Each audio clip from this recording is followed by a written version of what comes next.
Hey guys, this is the Uber Elite, and this is my Icestorm character in the beta. Currently level 88.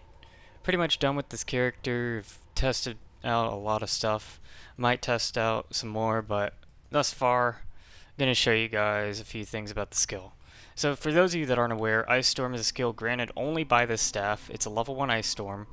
The staff itself does not have to be linked for all of the supports in it to support the Ice Storm, so if you have a 6 socket, you have a 7 link right away. Now, the way Ice Storm scales is that it gives 1 to 3 cold damage per 10 intelligence, and the staff itself gains 1% spell damage per 10 int as well. There's also a hidden stat on Ice Storm where it gains 0.1 second duration for every 100 int you have. So the skill starts at 0.7 second duration and goes up every 100 int by 0.1. Currently I have 1200 int, so it lasts for 1.9 seconds. Now I went through a lot of variations with this build. I tried out crit, and I've tried out non-crit. I might try out totems in a bit, but right now sticking to what I have with non-crit, because non-crit seems very, very good. So, with the crit version, I'll have the tree in the description, but obviously I got a lot more crit, got a lot of power charges, all that, and got all my aura nodes, so on and so forth, but I didn't get any AoE, and I didn't run Conk Effect, because it made the AoE just too small, and in the end, I did some calculations and I found out that it seems that non-crit's better. I think crit might actually have a decent chance at being good if you go dual totem, especially since if you go dual totem you absolutely don't need power charge on crit, but maybe another time I'll be able to test that. So the spec you're looking at now is the non-crit version, and I wasn't able to completely optimize this, unfortunately. I didn't have all the jewels that I wanted. Like, I didn't have a specialized jewel, I didn't have multiple wisdoms of the path, but I did manage to get this to a point where it's doing some pretty good damage. These jewels right here, just int and cold damage or int and energy shield. They're nothing special, but as you can see, I don't stack an incredible amount of int on the tree. I actually get a good amount of ES, I get a good amount of damage, because if you don't get enough damage, you don't have... the spell damage from the staff itself from their int scaling isn't actually enough to scale your damage higher. So it is a good idea to still get damage even though you have int scaling so much. I did go for a witch. I do think a scion might be slightly better, especially if Wisdom of the Path Not Taken remains to be an unlimited jewel, but we work with what we got. We're not going to reroll right now for that. CI is the given choice for this because int scales you 1% energy shield every 5 intelligence. So on top of all the energy shield nodes we have on the tree, our int is scaling it even higher, and then we get a multiplier on the energy shield. We get aura effects and reduced mana reservation, so we can run some auras. Because the way I chose to gear this character up is very unique heavy, we had a lot of problems with resistances, and plus it being a beta, there's not a lot of gear available to fix the resistances. You could potentially run without Purity of Elements, but you barely be capped, and I think Purity of Elements ends up being a choice anyways. Actually, on that note, we should probably talk about the auras, which Herald of Ice. I decided to use Herald of Ice. I think you could actually do this without Herald of Ice, because if you look at the damage it gives, it's only 150. It's not an amazing amount, but it's there. And we had room for it, so why not? The given auras, you're playing a CI build and you're playing a caster build that has a 120 mana cost skill, so it's kind of a given that you run Discipline and you run Clarity for the mana regen. And Discipline is actually giving us an insane amount of ES. With the amount of uniques we have, our int scaling and our ES scaling makes any amount of int we can get amazing, especially with the aura nodes that we have. And the last aura, Purity of Elements. because without Purity of Elements, we would be very, very bad on resistances. If I can just go to Aqueducts really quickly and show what my resistances look like with the Purity of Elements on, it's 78, 83, 75. And that actually is technically an uncapped lightning res because I have +1 on the tree, but it's whatever. As for the gear, I'm using a Black Sun Crest. I used to be using an ES helmet. ES helmet is definitely safer, but Black Sun Crest has the +1 gems, so you can put some auras in it for extra boost to those. And it also has 5 to 15% increased intelligence, which is amazing. You stack this with the Parandus Signets that I'm using, which have 3% additional, 3% increased intelligence for each unique item you have equipped, and this 15% is actually 21%. Now we're using Parandus Signets not only for that increased intelligence per unique item, but we're actually using it for the mana regen and the mana as well. These actually end up being really useful because we do need mana regen to sustain the skill. And as a matter of fact, if I spam cast the skill sometimes, if I have my frenzy charges, it's a little bit hard to sustain. Astramentus is kind of a given. It saves us a lot of skill points because now we don't have to take dex and strength nodes. So it saves us probably around 4 skill points. It saved me 5 for the crit build, which is another reason that the crit build wasn't too amazing because we couldn't actually use a crit stat in Necklace without losing 5 skill points. Chest has int, it's 588 ES. It's a 5 link because I used to run reduced mana with my auras in it. Now I kind of have a useless 5 link. I'm not sure what else I could put in here, but I'd probably figure something out. Gloves, they're just int, 137 ES and fire res. These could really use an improvement. These are mostly good for the high int that they have, but you could get double res gloves and int and higher ES pretty easily. This belt was self-found. It's just 51 ES and tri-res. The tri-res is pretty low. You could get a lot higher res. I would probably prioritize getting really high res over getting really high energy shield. So that's something to keep in mind. And the boots are Rainbow Strides, which they're nice. They're a really good starter pair of ES boots, but the amount of int they actually give us when used in combination with Parandus Signet is actually not that good, because it doesn't have an int increase on itself. It doesn't give us any int either.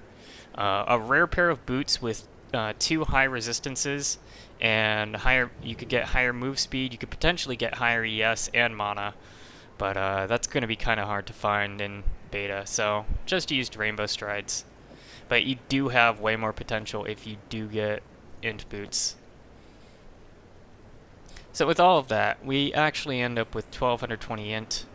Our average damage is 2166 before our frenzy charges, and we're running Blood Rage.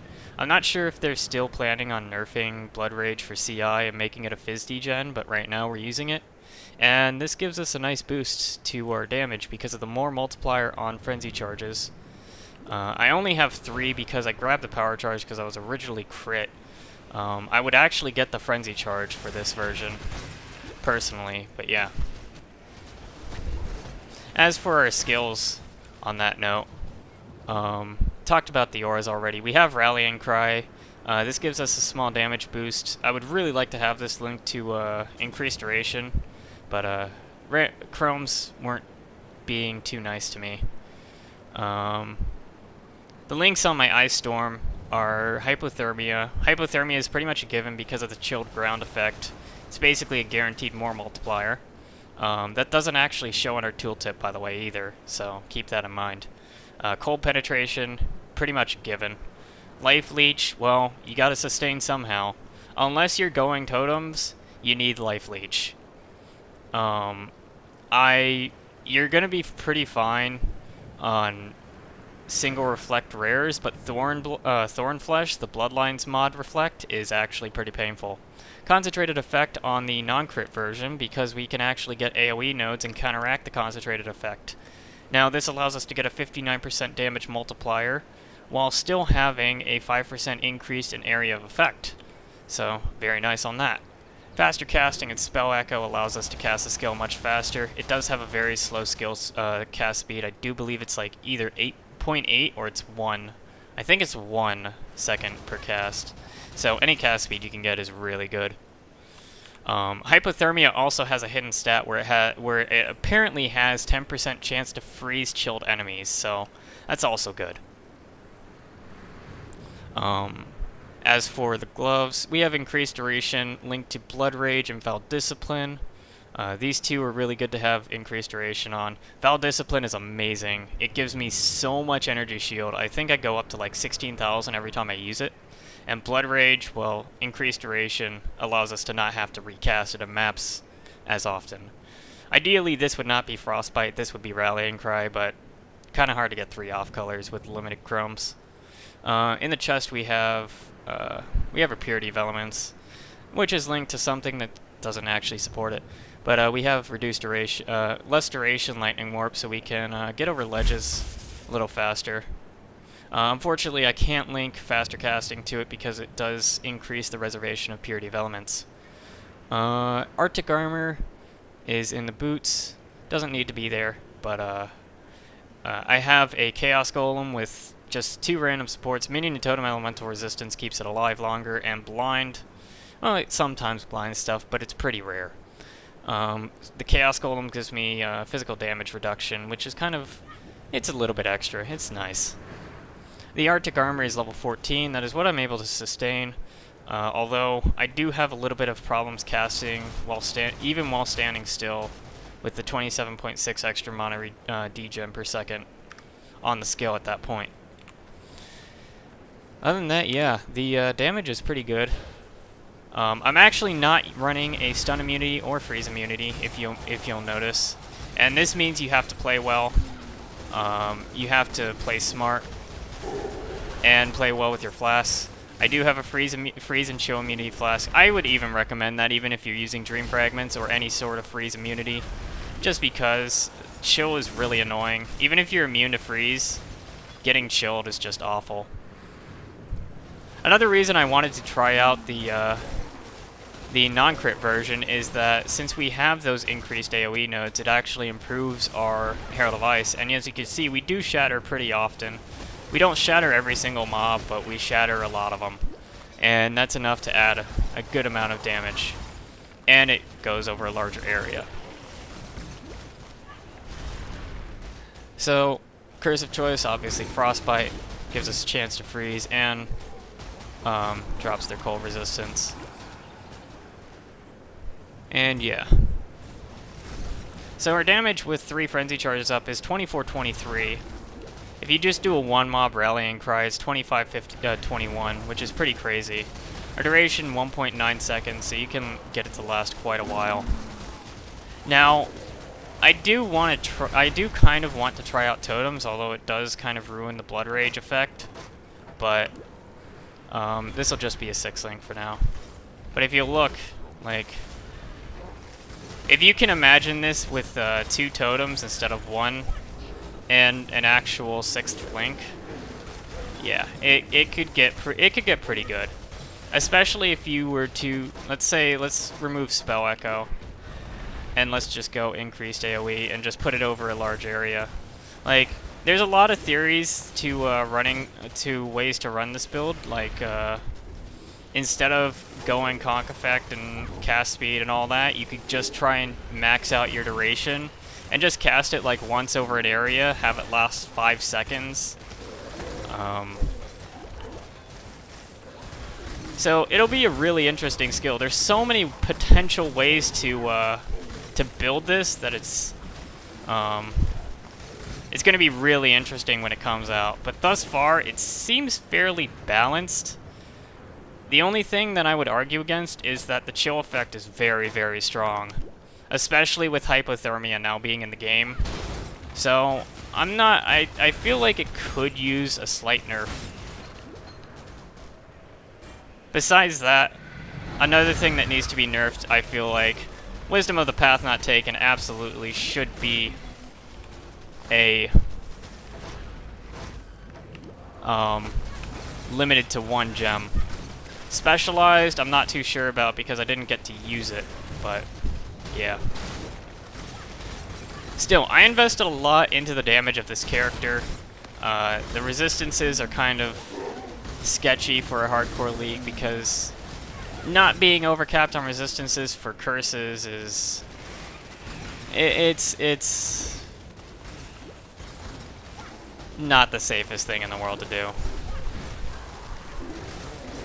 But this is a very fun build. I like it a lot more than Firestorm because Firestorm just has the visual clutter. I still think Firestorm has a higher potential than this, but this just has the defensive ability of chilling and freezing and just all of that. So, yeah, really good skill. May need to have a slight nerf in some spots, but I have kind of boosted my int to the extremes with all these uniques. But anyways, this is the Release signing off. Peace out. Oh yeah, and before I forget, I'll just cast Val Discipline really quickly, just to show you. I go to 16,000 ES, and all of that regens at like 5,000 ES a second, so kind of insane.